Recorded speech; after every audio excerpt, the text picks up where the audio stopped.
Então, com essa nova aliança militar entre os antigos inimigos da França, Inglaterra, Áustria, Prússia e Rússia, que chamavam de coalizão militar, eles acabaram a partir de 1812 se reorganizando, reestruturando suas forças militares e se aliaram devido a partir da derrota francesa na Rússia.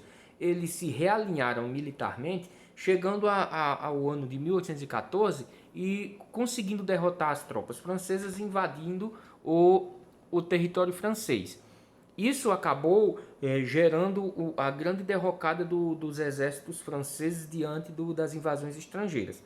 A ponto de o exército francês sendo derrotado, Napoleão foi aprisionado e exilado na ilha de Elba, isso no mar Mediterrâneo.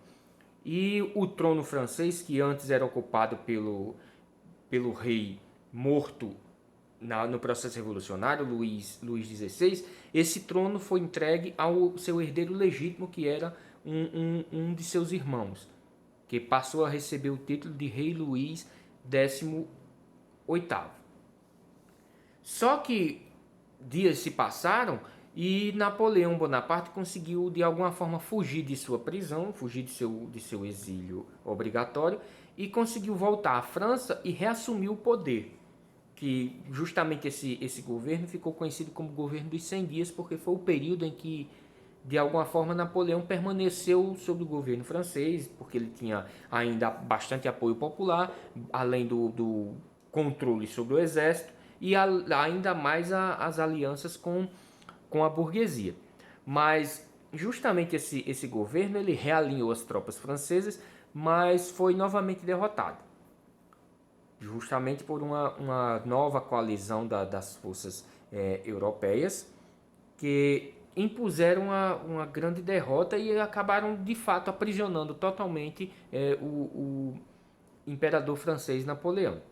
Ele foi preso e mandado para Santa Helena, que era uma pequena ilha do Atlântico, onde permaneceu até sua morte, isso em 1821, que supostamente ele morreu envenenado por ordem de seus inimigos externos.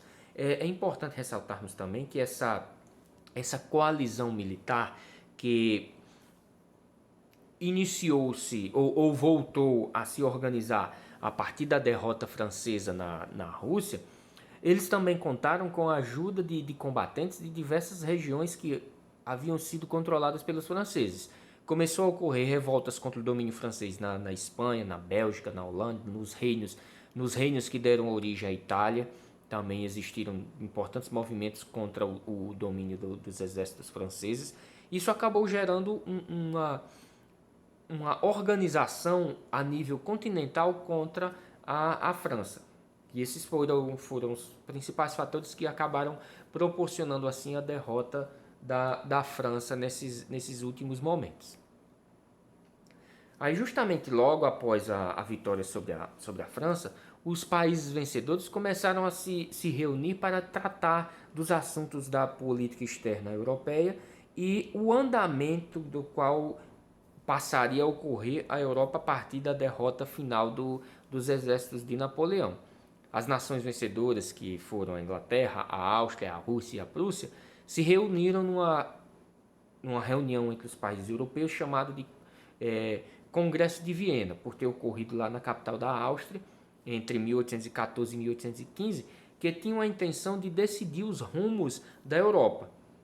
E o que fazer depois da derrota de Napoleão, o que fazer com os territórios que Napoleão havia conquistado nos vários anos de guerra, os territórios franceses que foram anexados, isso ao longo dos anos que se seguiram à Revolução Francesa, e deixaram claro também o princípio da legitimidade, que dava direito à volta do poder das famílias que reinavam antes de 1879.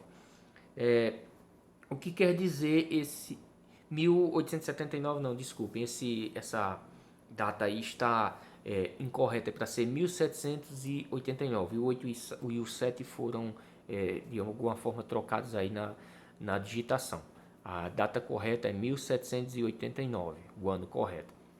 Esse princípio de legitimidade, ele caracteriza-se basicamente o seguinte: Os países europeus que eram governados por famílias reais, por reis, antes de 1789,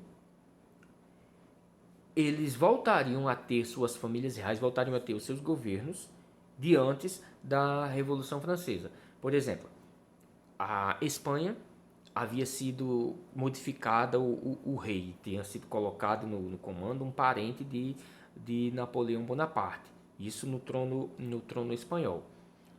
Com a derrota da França, a família real espanhola, de antes da Revolução Francesa, voltaria ao poder nesse sentido. Isso é o que caracterizava o princípio da legitimidade. Os governos anteriores à Revolução Francesa voltariam aos seus países de origem, respectivamente. E a ideia de uma política de equilíbrio também caracterizava-se como política de organização através do chamado Congresso de Viena. Essa ideia de política do equilíbrio europeu, que defendia um equilíbrio entre as potências, pregando ser necessário evitar a opressão de uma às outras. Foi realizada uma nova divisão do território europeu. Também é criada a chamada Santa Aliança, que seria uma espécie de aliança político-militar das monarquias tradicionais europeias, principalmente a Rússia, a Prússia e a Áustria, que eram os representantes das monarquias tradicionais, dos governos tradicionais europeus, onde os países membros tinham o direito de intervir militarmente em todo e qualquer movimento liberal ou que tivesse um objetivo de independência das colônias. Na prática, essa política adotada pela chamada Santa Aliança tinha a intenção de restaurar os domínios coloniais dos europeus, principalmente no continente americano. Só que existia uma importante, um importante movimento de sentimento contrário a essa política da Santa Aliança, porque ao longo do início do século XIX, as diversas colônias europeias aqui do continente americano declararam suas independências, suas respectivas independências, nascendo assim diferentes países. Isso aqui na América do Sul e na América do Norte. No caso, o México, o Brasil, a Argentina, Venezuela, Colômbia, Equador, Peru, Chile. Esses países foram ao longo do século XIX se tornando independentes do controle europeu, do controle principalmente do controle espanhol e português. A ideia da política da chamada Santa Aliança era retomar esse controle colonial das nações europeias sobre o continente americano. Só que eles tiveram grande intromissão do governo dos Estados Unidos, que não estavam querendo aceitar que governos europeus retomassem suas colônias americanas. De alguma forma, a grande oposição à política da Santa Aliança, isso no que diz respeito ao continente americano, seria o governo americano que passaria a tentar desenvolver uma grande influência sobre as nações, as novas nações americanas que conseguiram sua independência ao longo desse início do século XIX. Na prática, a ideia da política da Santa Aliança seria restaurar o poder monárquico das nações europeias e também permitir que essas monarquias tradicionais da Europa não viessem a ser retiradas do poder novamente, como aconteceu na França a partir de 1789. A ideia seria uma aliança político-militar entre as nações, entre as monarquias mais tradicionais do continente europeu, contra qualquer movimento que viesse a, de alguma forma, intervir no seu domínio local, ou seja, no domínio dessas monarquias tradicionais do continente europeu. Aí aqui nós temos a reorganização política do continente europeu após a derrota de Napoleão. Aí a Europa após o Congresso de Viena. Vocês notam aqui o Reino Unido, a Grã-Bretanha e a Irlanda, no caso a Inglaterra. Teria a formação dos reinos o reino da Suécia, que ocuparia o que é hoje a Noruega também. O reino da Dinamarca. Como vocês notam aí, o Reino de Hanover, que seria um pequeno país que anos depois passaria a se juntar para formar a Alemanha, o Reino dos Países Baixos,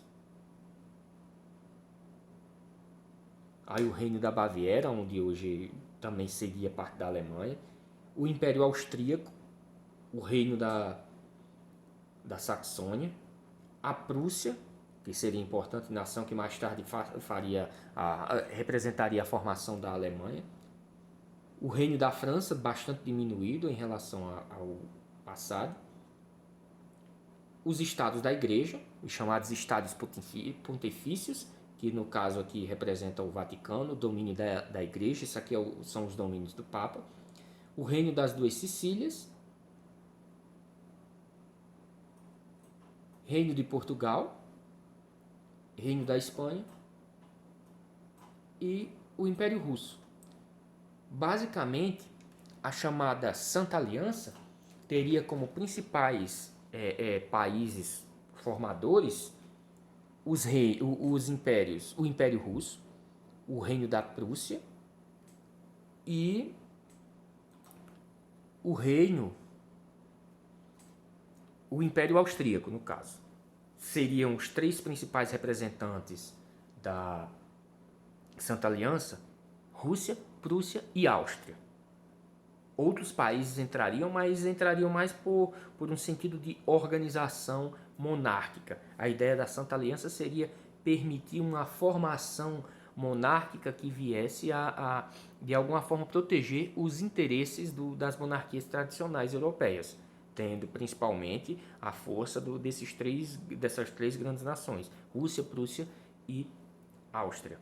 Mas do ponto de vista econômico, a grande vencedora dessas guerras com a França foi a Inglaterra, que saiu cada vez mais forte economicamente, no sentido de desenvolvimento industrial, no sentido de controle político que passaria a exercer a Inglaterra sobre toda a Europa, uma grande influência política nesse sentido. Ele passaria a ser a Inglaterra passou a ser uma nação cada vez mais poderosa, já que as rivalidades históricas com a França acabaram gerando grandes disputas e a consequente desorganização política francesa acabou gerando um maior crescimento, um maior desenvolvimento da própria economia inglesa. Essa reestruturação política da Europa logo após a derrota francesa acabou gerando um novo mapa político da França e, consequentemente, da Europa, demonstrando assim o maior enfraquecimento dos movimentos liberais que haviam se iniciado, isso na época do princípio da Revolução Francesa, lá nos finais do século XVIII. E justamente o Congresso de Viena, a formação da Santa Aliança, acabou de alguma forma amarrando um pouco desses movimentos liberais que explodiram na Europa no final do século XVIII, mas anos depois, principalmente depois do esquecimento dos problemas envolvendo as chamadas guerras napoleônicas, esses movimentos de libertação do controle das sociedades europeias por parte das monarquias absolutistas acabou se fortalecendo e voltaram com força anos mais tarde. Isso ao longo de todo o século XIX foram ocorrendo várias revoltas que de alguma forma modificaram a estrutura de poder dessas nações monárquicas da Europa. Mas isso aí já vai ser outro assunto.